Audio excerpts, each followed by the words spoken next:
মৃত্যুর পূর্বে ওয়ারিসদের মধ্যে সম্পত্তি কম বেশি বন্টন করা যাবে কিনা? যাবে না। এর আগে একটু প্রশ্ন উত্তর আমরা বলেছি, মৃত্যুর পূর্বে যদি সম্পত্তি বন্টন করেন ওয়ারিসদেরকে সমান হারে দিতে হবে। আল্লাহ নবী সাল্লাল্লাহু আলাইহি ওয়াসাল্লাম বলেছেন, ইত্তাকুল্লাহ ওয়া আদিলু বাইনা আওলাদিকুম, সমতা বজায় রাখতে হবে, কম বেশি হেরফের করা উচিত হবে না, জায়েজ হবে না। সমাজে ইসলামকে বিজয়ী করার জন্য আন্দোলনে শরিক না থাকলে কি তাকে কি বলা যায়?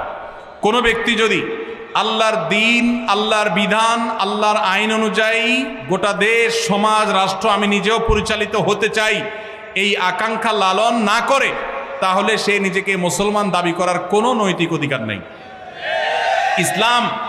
ইসলাম এত গোলালো না যে নামাজ কালাম পড়লেন আর শরিয়া দ্বারায় শাসিত হওয়াটাকে পছন্দ করলেন না।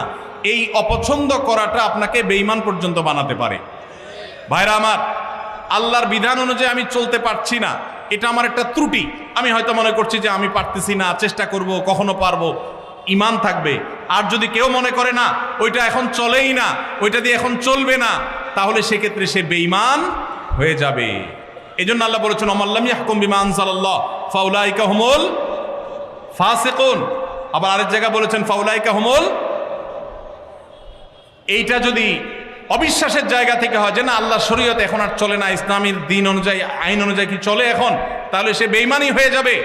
আর যদি কেউ মনে করে না চলা উচিত কিন্তু আমরা পারতেছি না, আমাদের দুর্বলতা, তাহলে সে বেঈমান হবে না।